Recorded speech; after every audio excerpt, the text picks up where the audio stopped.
Cuando llega una crisis, siempre se nos repite la misma mentira, que las leyes están hechas para protegernos a nosotros, los ciudadanos, que el sistema financiero existe para resguardar nuestros ahorros, garantizar estabilidad y dar confianza.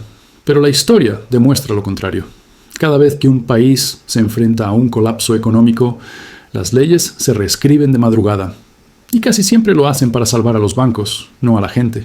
Y lo más inquietante es que este patrón se repite desde hace siglos, con diferentes nombres, banderas y discursos, pero siempre con la misma lógica: socializar pérdidas, privatizar ganancias.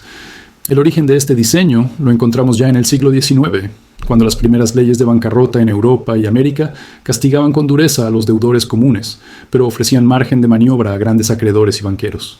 El mensaje era claro: un campesino endeudado podía terminar en prisión por no pagar, pero un banco con problemas recibía la protección del Estado. Desde entonces, el sistema legal fue moldeado para blindar instituciones financieras bajo el argumento de que eran demasiado importantes para caer. Un ejemplo temprano de esa lógica está en Estados Unidos en 1907. Ese año, el país vivió un pánico bancario que hizo tambalear al sistema financiero.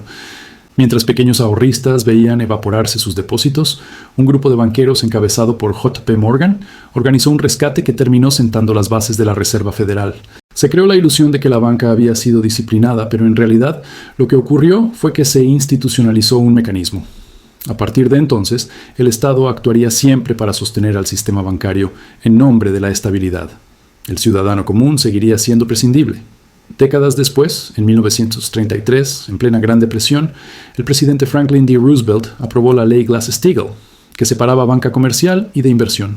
Fue celebrada como una protección al ciudadano, pero en paralelo nació la Corporación Federal de Seguro de Depósitos, el famoso FDIC. ¿Cuál era la trampa?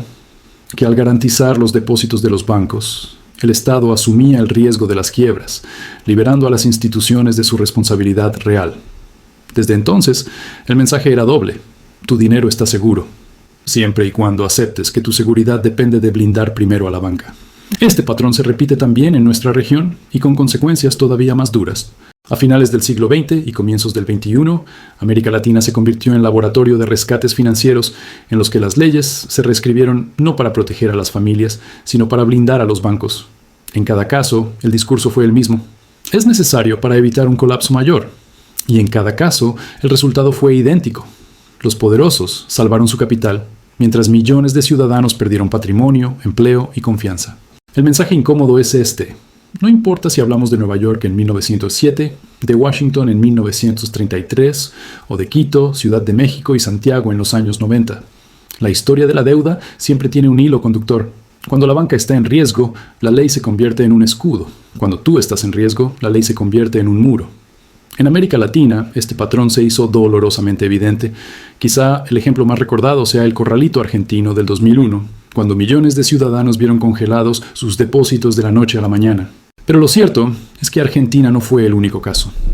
El continente entero ha servido como campo de pruebas de un modelo que se repite con distintos nombres y excusas, pero siempre con la misma lógica: proteger primero a los bancos, después, si queda algo, a las personas.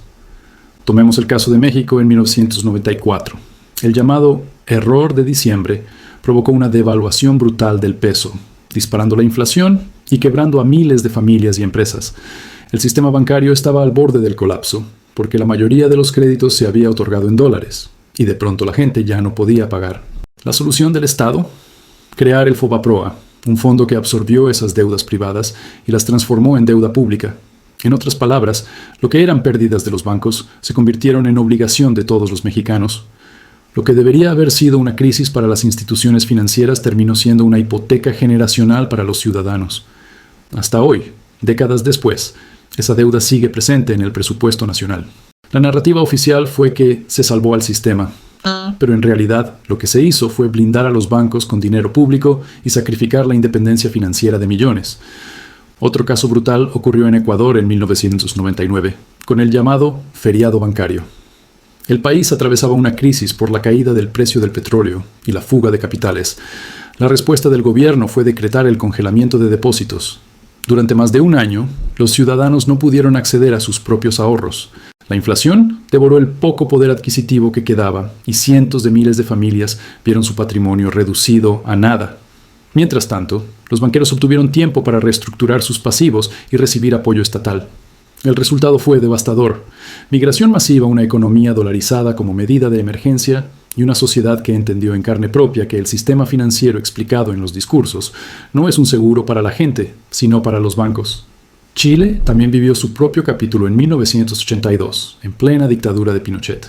Tras una liberalización económica acelerada y un endeudamiento externo insostenible, el sistema bancario se desplomó. El Estado intervino nacionalizando deudas privadas y asumiendo la carga externa de los bancos. Miles de empresas quebraron, el desempleo se disparó y la pobreza alcanzó niveles históricos. Pero los bancos fueron rescatados, saneados con dinero público y luego vendidos nuevamente a los mismos grupos económicos que habían provocado la crisis. Fue una transferencia gigantesca de riqueza desde la sociedad hacia las élites financieras, disfrazada bajo el lenguaje técnico de reestructuración. Estos 3 episodios muestran algo fundamental.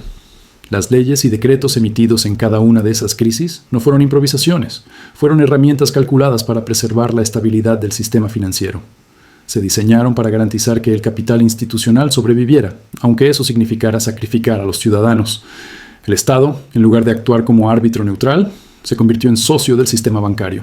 Y el ciudadano común, que creía tener derecho a su dinero, descubrió que ese derecho es siempre relativo. El patrón es idéntico en todos los casos. Primero se protege la liquidez de los bancos, luego la estabilidad de los acreedores internacionales y al final se deja a la población absorber el golpe a través de inflación, devaluación, desempleo y deuda pública. Lo llaman estabilidad macroeconómica, pero para el ciudadano de a pie no es más que la institucionalización del saqueo. Lo más inquietante es que este patrón no pertenece al pasado, sino que sigue vivo y perfeccionado. Después de la crisis de 2008 en Estados Unidos, cuando bancos gigantes como Lehman Brothers cayeron y otros fueron rescatados con billones de dólares del erario público, quedó claro que el sistema legal se había consolidado como un escudo para proteger a las instituciones financieras. Millones de familias perdieron sus casas por hipotecas impagables, pero los bancos que habían creado esas hipotecas fueron salvados. El mensaje fue brutal. La pérdida se privatiza para ti, ciudadano, pero la ganancia y la protección se socializa para ellos, los bancos. En Europa, tras la crisis de deuda de 2012, el modelo se sofisticó aún más con las llamadas cláusulas de bail-in. ¿Qué significa eso en la práctica? Que, en caso de quiebra bancaria, las primeras pérdidas las absorben los depositantes y accionistas antes de que el Estado intervenga. Es decir, tu dinero en el banco no está tan seguro como crees. Ya no se trata de rescatar bancos con impuestos, sino de convertir automáticamente a los ciudadanos en los salvadores de las instituciones financieras. De nuevo, las leyes se escriben para blindar a los bancos, no a las personas.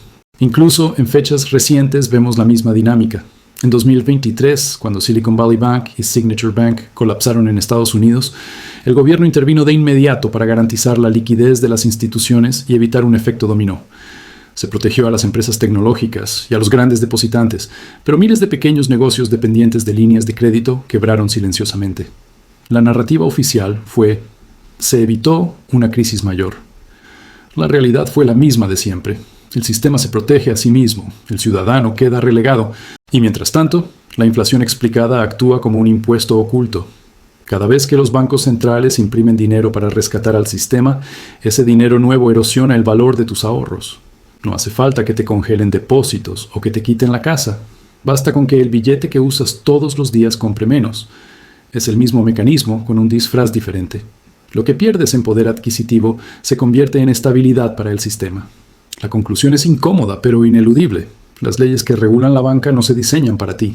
Se diseñan para preservar la arquitectura del sistema financiero explicado y para garantizar que los grandes jugadores sigan de pie. Tú, con tus finanzas personales, quedas expuesto a la inflación, a los rescates, a las confiscaciones disfrazadas de medidas técnicas. Por eso, hablar de independencia financiera, de deuda cero, de planificación patrimonial y de estrategias de riqueza no es un lujo, es una necesidad. Si no entiendes cómo funciona este tablero, terminarás pagando la factura de otros, una y otra vez. La lección final es clara. El dinero y el poder siempre escriben las reglas, y esas reglas nunca estarán hechas para proteger al ciudadano común. La historia no se repite, pero si no la entiendes, te aplasta igual. Los que ignoran la historia vuelven a pagar la factura. Si no quieres ser uno de ellos, suscríbete.